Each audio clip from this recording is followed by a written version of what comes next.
Whenever you relocate to a new place, there's always lessons you learn the hard way. Today, I'm gonna be sharing 10 things nobody talks about when you move to New York City. Make sure to watch till the end. This could save you a lot of stress. Hey, it's John coming to you from the West Village. So if I bore you, at least this background won't. And moving to the Big Apple is a super exciting experience, but there's gonna be some things that pop up that you might not have thought of before you moved here. If you can't afford to live in an elevator building, you're gonna end up in a walk-up. Now, most of you watching us are gonna end up in walk-ups. These are buildings without elevators and without doormen. And one issue that I've personally run into, and other people that I know have run into as well, is packages getting stolen. I mean, I can give you a great example. I had the same package stolen 3 separate times from Banana Republic until they just sent it to me for free. And I'm positive it wasn't lost in the mail. Now, this is a really common problem, especially in lower Manhattan. A lot of the landlords don't want to put cameras into the buildings, so you're gonna have to take matters into your own hands. One piece of advice I have about this is to open up a mailbox at a store. I have one myself. I pay about $30 a month, and I can sleep soundly knowing that all of my packages are always gonna be arriving. Now, you don't have to do this unless you find that your packages are getting stolen. Some of you might say this is an extra expense. Well, if you have a doorman, for example, you're gonna have to tip all the doormen in your building during the holidays. So no matter what, a walk-up building, an elevator building with a doorman, those surprise expenses are always gonna sneak up on you.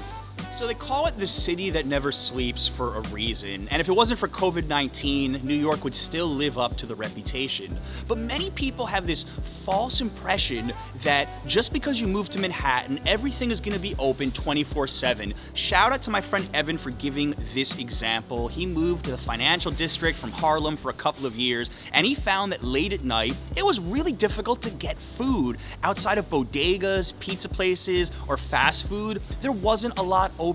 Now compare this to a spot like the East Village where you can get late night takeout up until 4 o'clock in the morning. If you're a night owl, make sure you move to a neighborhood that actually has a lot of things open late. You'll thank me later. Nobody is doing apartment tours at 1 o'clock in the morning, although that's an idea for Cash Jordan if he's watching this. Now, when I moved to Greenwich Village, I knew exactly what I was getting myself into because I'd been coming to the neighborhood for years at night. And I live in the back of the building, but Greenwich Village is an area with a lot of nightlife and a lot of noise. So, I've been awoken before at night to people shouting, people fighting on the streets. I've even heard people in my alley peeing. These are things that you're gonna deal with if you move to, let's say, Rivington Street in the Lower East Side. So know the neighborhood that you're moving to and what it's like at night. Also, for security reasons, I want to know what the streets are like late as well. So either do a walkthrough, or easier, ask a local resident or neighbor what it's like there at night to make sure you're moving to the neighborhood that'll best suit you.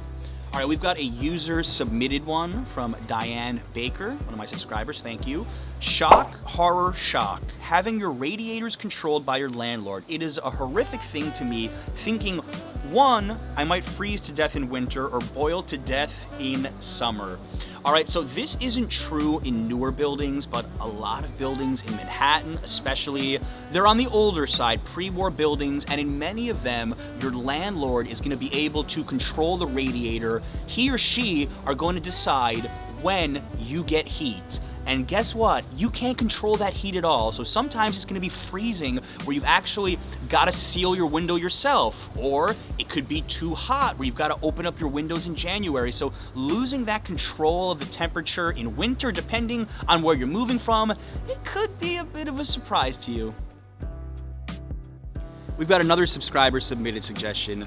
McZin LL said, Subway, that most often than not, the trains will be delayed. Announcements of skipping next station are done after the doors are closed. Also, very difficult to understand what the subway driver is saying. All right, these are all things I think you will quickly discover as a tourist here, issues with the subway, but there's some things that you're gonna learn the hard way when you live here. Now, I've been very spoiled living in Greenwich Village, and I have access to 8 different subway lines within less than a 10-minute walk, but let's say you live somewhere somewhere in the city that has access to just one subway line, like, I don't know, the R train, and during the week everything's fine, well, you'll find that during the weekends, a lot of times certain lines are shut down due to track maintenance or other things, and you're gonna be stuck either taking the bus, Ubering, long walks, hitchhiking, or whatever you wanna do. So that's something to definitely keep in mind as well, is what subways are leaving from near your apartment, and more importantly, how far of a walk are you from said subway as well, because that could really, really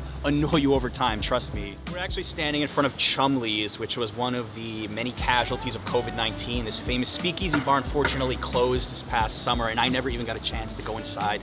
How sad. All right, so speaking of transients and places coming and going, I've discussed this before, but New York City is one of the most transient spots on earth for people. You know, the friends that you make today, in 5 years, I'm willing to bet you anything that a lot of them won't still be living in New York City. And that's something that is just not gonna change, and it's a completely, different mentality than growing up in small town America where you have the same friends for your entire life, but it's just something that you will have to adjust to. This is something many people never think of until it's too late, and that's spare keys. I insist if you move to New York, you've got to have at least one set of spare keys somewhere outside of your apartment with a friend, or there's services that'll even hold them at delis or bodegas that are open 24 hours a day.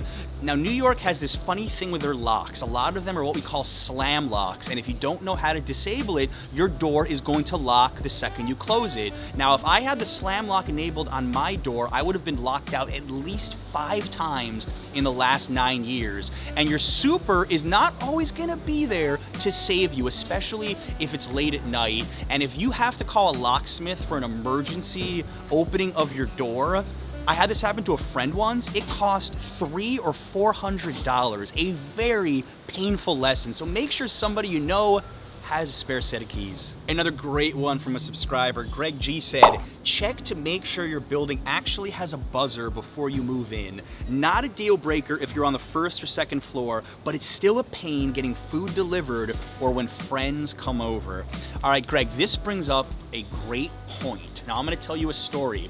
I had a friend that used to live in the East Village, and he didn't realize that when he moved into his apartment on the 3rd floor that the intercom system didn't work and the landlord was under no obligation to repair it. So what he had to do was he would open up his window and I would come over, put the key in a sock, throw it outside, we would pick up the key, and then we would open the door. And every now and then when I'm walking through New York, I see that happening and I always get a good laugh out of it. Listen, make sure that your intercom works when you see the apartment, and if it's very important to you, make sure it's in the contract or the landlord agrees to fix it before you move in. Very important lesson. You've got to plan your days out in New York, especially if you live above the 1st or 2nd floor. I mean, I'm gonna give you a great example in my own life.